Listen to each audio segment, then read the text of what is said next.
Welcome to Gathering Momentum for Your Life. This is a recorded version. Normally we are live, but I am actually traveling right now, so I am unable to be with you in person. I believe I'm actually going to be on a plane heading to California, so I just want to encourage you in your day, but also we have this chance to carry this forward. Obviously, it won't be interactive this time, but I look forward to seeing you again next week when we can go back to that interactive mode because I love to hear your comments.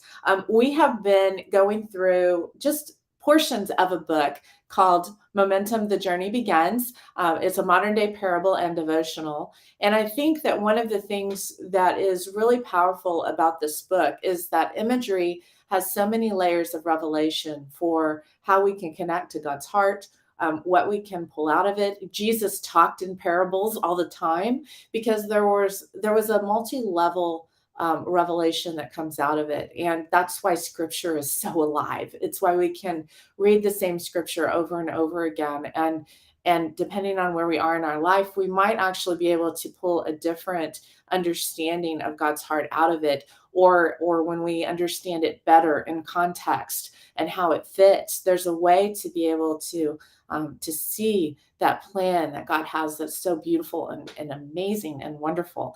So as we're going through these chapters, this imagery, this allegory or this modern day parable that we are working different parts of, you're not actually getting a full picture of the parable itself because the parable itself is is really long. It's a whole book's worth. So it's something that as we go through it, there are different things we're pulling out. We're basically using it as a springboard for conversation. You are welcome to get the whole book if you'd like. It's on Amazon. It's an e-version or a hard copy, whichever one suits your boat, so to speak, and how you like to do that. But it also has questions that help you unpack the information and help you really dive deeper into the Father's heart. So as we're having our conversations and as we're going through this process of this interactive devotional, we're pulling pieces out of the book that are taking us on a journey. The 2 weeks ago we talked about the purity that's needed in our hearts to be able to really truly be the sons and daughters of God, to step into a place where we're humble and we're open and we are pure hearted in what we're doing. In other words, we don't have an agenda of what we're trying to do to promote ourselves, but we're actually looking for that space of connection with God through a place of purity of heart and purpose, and are able to really connect with Him relationally. And then the next week, this last week, we talked about the preparation that God is taking us through as we get ready to move into a new season, and especially this time of year. I've noticed I'm one of those people who pays attention to signs of times and seasons, and what seems to be consistent as we move throughout the year. And one of the things I've noticed that is consistent is this time of year typically is a time when we get a little bit of a squeeze, and things around us challenge us and encourage us to step into a place of growth. If you follow the Jewish calendar, you know that this is actually what happens. It's their atonement. It's their time of self-reflection and growth, so that as we step into the new season, or what is called the head of the year in the Jewish calendar, the Jewish New Year, then there's a place of purity that you're stepping into that new year. But I think that there are times that we also, whether we practice the Jewish feasts or not, or are aware of that, there's still that thing that God has established around us that keeps us in a place of that rhythm. And so there's a lot of times in this time of year that we start to feel squeezed, that we start to feel like we need to self-reflect. Sometimes things happen in our lives that create a tension in us or around us, that create an opportunity for us to really look at what God's bringing up before us, so that we can embrace it and step into that process of growth, whether it's an area of immaturity, an area of lack or a gap, or maybe healing that's needed, a wounding that needs to be healed. There are things that God is doing in this time that brings us into a place of preparation and that next step. So one of the things that we mentioned last week was the chapter First Peter 2:9, which a lot of this particular chapter in the book is it draws from it. It's not the only scripture that it draws from. There's a ton of scripture that's used throughout each chapter, but it's not always specifically highlighted. And part of that is because it invites you into a journey into scripture. It invites you into a place to really dive into those verses and look at them in context and look at them in light of each other and look at them in light of relationship with God and how that will open up things in your heart and what God's doing. It's been a phenomenal journey for me, and I hope that this encourages you to maybe look at it that way. Look at it as a journey into a strength and a confidence that comes in knowing God and knowing who you are in Him. So let's look at this verse in First Peter 2:9. I'm going to read it from the book. This is the New King James Version. It's not some sort of strange version. It's just a real typical version, so you can find it online.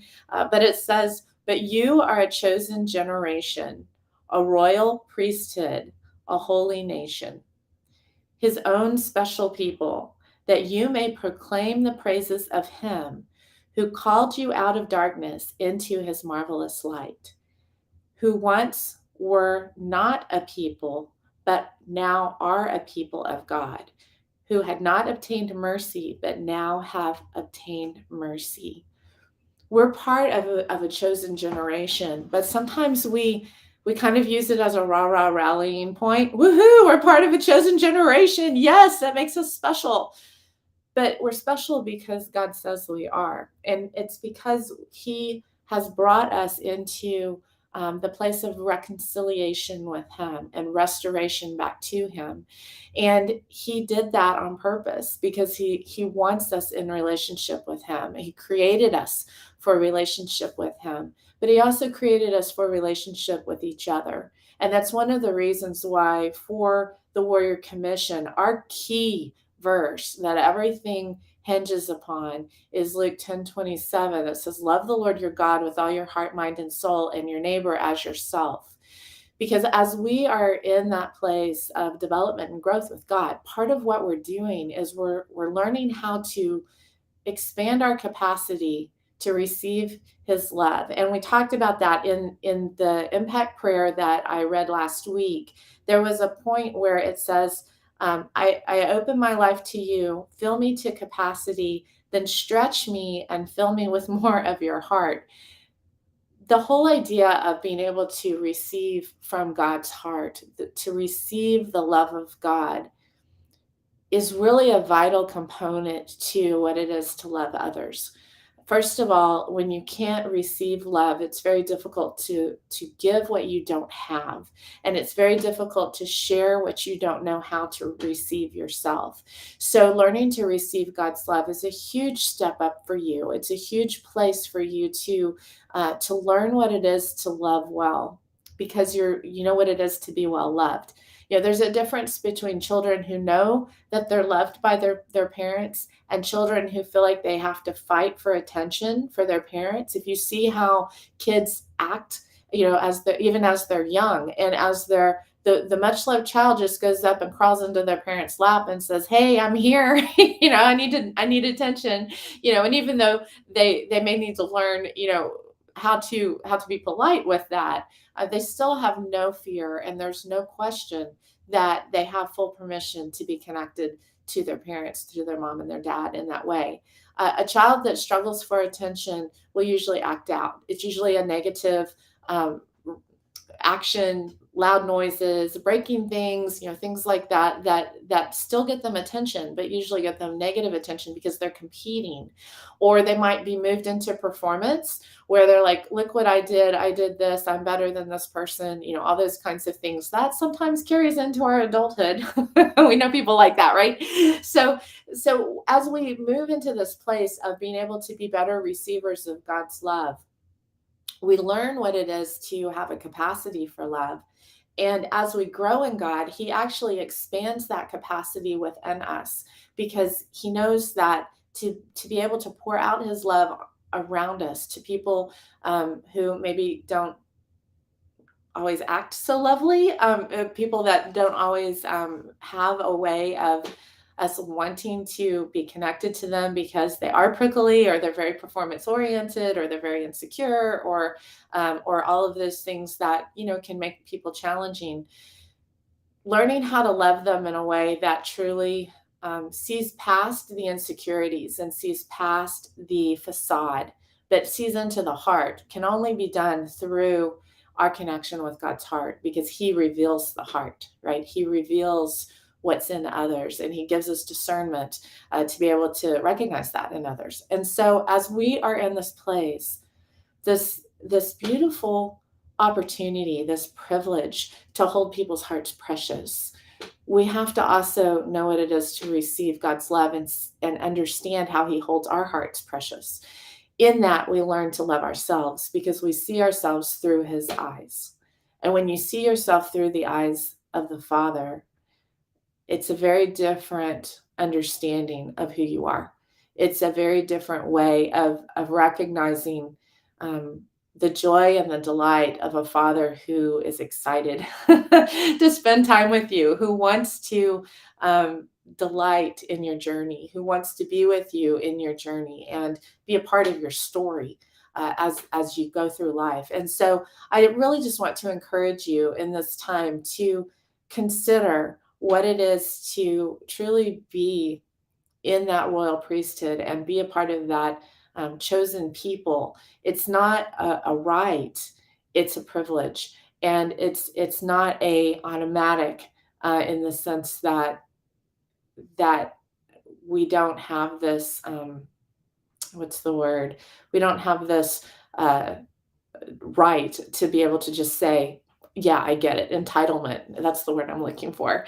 So we don't have an entitlement to it. It's something that God has given us. He's offered us. He's given us an invitation into.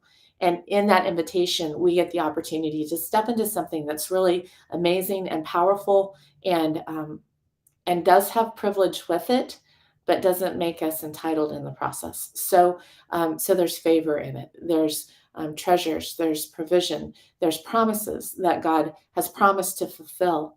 And there are things that He does in that process to help us grow so that we can actually fully live in the way He wants us to. He created us to live a life of fullness, not a life of measure.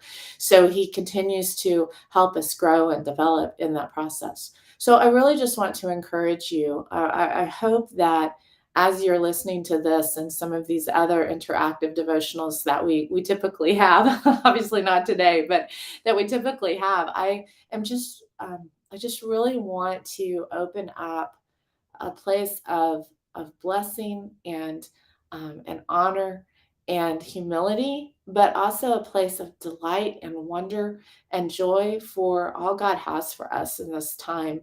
So I hope that as we continue on this journey, as you catch this either live or as we have continued to have videos that post after the live broadcasts, I just really encourage you to be able to be in that place to know how loved you are by the Lord and how amazing He created you to be. Whether you believe it or not, whether you know it or not, you are created to be an amazing person, an amazing individual. And I hope that as you journey with Him, you will be able to see yourself through His eyes and be able to love others through His eyes and through His heart as well. So I hope you guys have an incredible day. And I look forward to seeing you next week when I will be back live and we can chat a little bit. I look forward to your comments and have missed you. And so we'll just close it off with this video. Take just a minute, instead of just closing it out, take just a minute to actually let the images of the video wash over you and let God speak to you in this time. Just open your heart to Him and what He would reveal. I'll talk to you soon.